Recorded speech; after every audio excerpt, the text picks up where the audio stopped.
इसलिए कह रहा हूँ जी। कि देखिए, गवर्नर जो होते हैं इनका फिक्स टेन्योर नहीं होता है। गवर्नर इलेक्टेड नहीं होते हैं।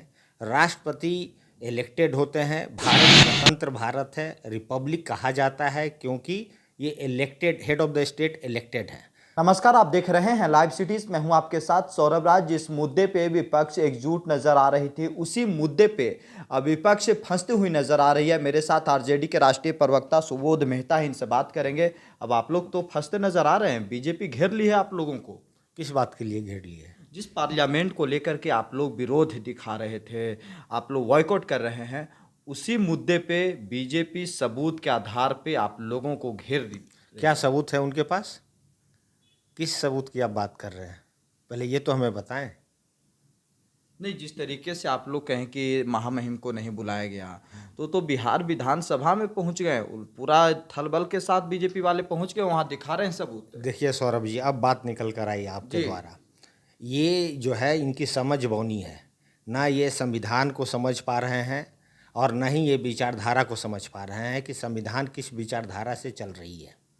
मैं इसलिए कह रहा हूँ जी। कि देखिए, गवर्नर जो होते हैं इनका फिक्स टेन्योर नहीं होता है।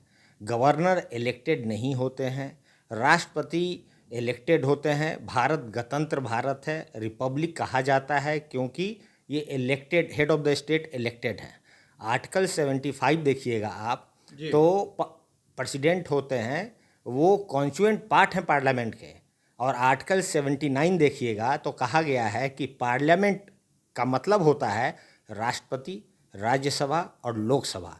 जहां बात गवर्नर की आती है तो गवर्नर इलेक्टेड नहीं होते हैं, हेड ऑफ द लेजिस्लेटिव नहीं होते हैं वो गवर्नर। वहाँ पे assembly, head of the assembly नहीं होते हैं, जबकि यहाँ पे हेड ऑफ द पार्लियामेंट है, वो हेड ऑफ द स्टेट है वो। और फिक्स टेन्योर नहीं होती है गवर्नर की। यहाँ फिक्स टेन्योर जनता यहाँ वोट करके दी, इनडायरेक्ट वोटिंग से यहाँ होती है। तो समझदारी में अभाव है। इस कारणवश बात हो रही है पार्लियामेंट की, लेके चले जाते हैं वो स्टेट असेंबली के ऊपर। और 2000 की जो 16 की जो बात कह रहे हैं उसको आगे लाकर एक ऐसी विचारधारा, खासकर जो मैं सम्राट चौधरी जी को कहना चाहता हूँ कि जिस बहुजन विचारधारा से वो आए हैं, जिसका वो रिप्रेजेंटेशन कर रहे हैं, बहुजनवाद, राष्ट्रवाद का जो कॉन्सेप्ट, जो स्टेट का जो पूरा फॉर्मेशन है, तो सांस्कृतिक राष्ट्रवाद और जो है संवैधानिक राष्ट्रवाद, जो उससे पहले बहुजन राष्ट्रवाद का जो कॉन्सेप्ट है, ये देखिए ये लगातार तब से आ रही है,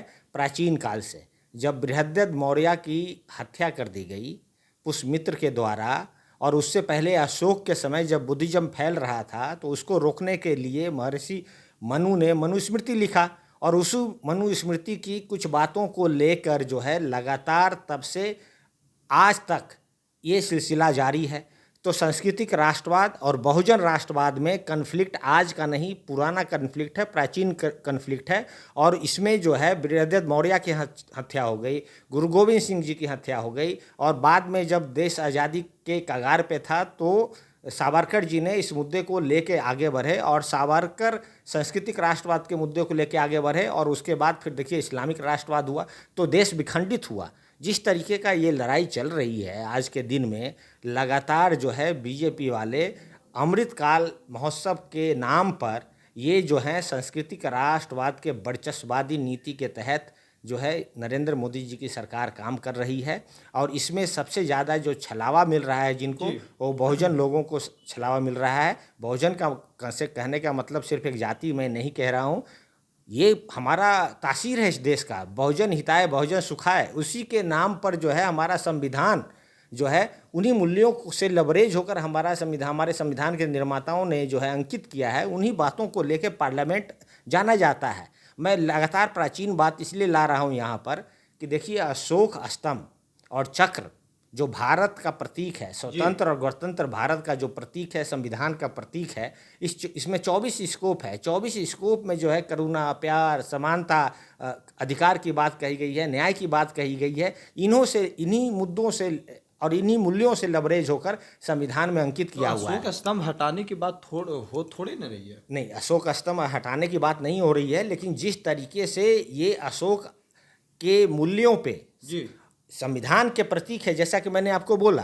कि जो अशोक स्तंभ और चक्र है वो स्वतंत्र और गणतंत्र भारत के प्रतीक है, संविधान के प्रतीक है, और संविधान के मूल्यों को जिस तरीके से नष्ट करने की साजिश है।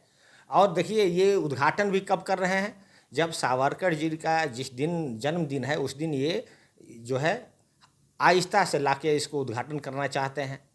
तो आप सब जानते हैं सावरकर जी ने क्विट इंडिया मूवमेंट का विरोध किया। सावरकर जी ने महात्मा गांधी के हत्या में को कॉन्स्पिरेटर थे, आपको पता होगा, लेकिन एविडेंस नहीं मिलने के कारण वो जो है उनको छोड़ दिया गया। लेकिन ही वॉज अ को कॉन्स्पिरेटर इन महात्मा गांधी असैसिनेशन, हम सब जानते हैं। और सावरकर जी जेल कब गए? 1910 में गए, जब हिंदू महासभा के हिंदू महासभा तो आपको 1915 में बनता है।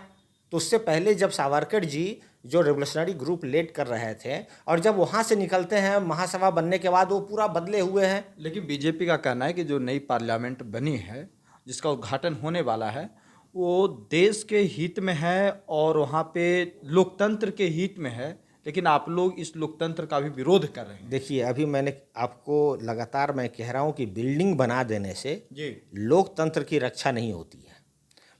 संविधान के निर्माताओं ने जिन मूल्यों को अंकित किया है उन मूल्यों पे चलने के बाद ही लोकतंत्र की जो है और प्रजातांत्रिकरण किया जा सकता है। लेकिन पिछले 9 सालों में नरेंद्र मोदी जी की सरकार ने लगातार इन मूल्यों पे लगातार हमला किया है, जिसको लेकर लगातार ये मुखर हैं ओपोजिशन पार्टियां। आप देखिए जिस पार्लियामेंट की बात कर रहे हैं, इनके 4 साल हो गए, पार्लियामेंट में आज तक डिप्टी स्पीकर नहीं आया।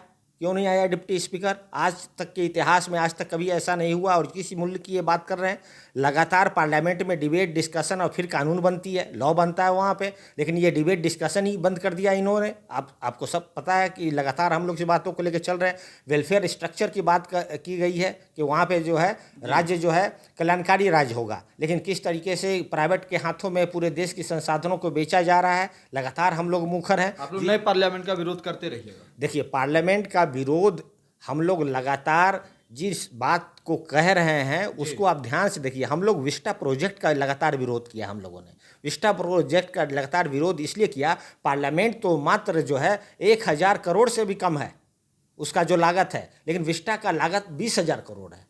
तो ये जो विस्टा का जो कॉन्सेप्ट है इसका वो हम लोगों ने लगातार विरोध किया है। लेकिन मीडिया ने मोड़ तोड़ को जो है हम लोगों को इस ढंग से प्रोजेक्ट करना चाहती है कि हम लोग पार्लियामेंट के विरोधी हैं।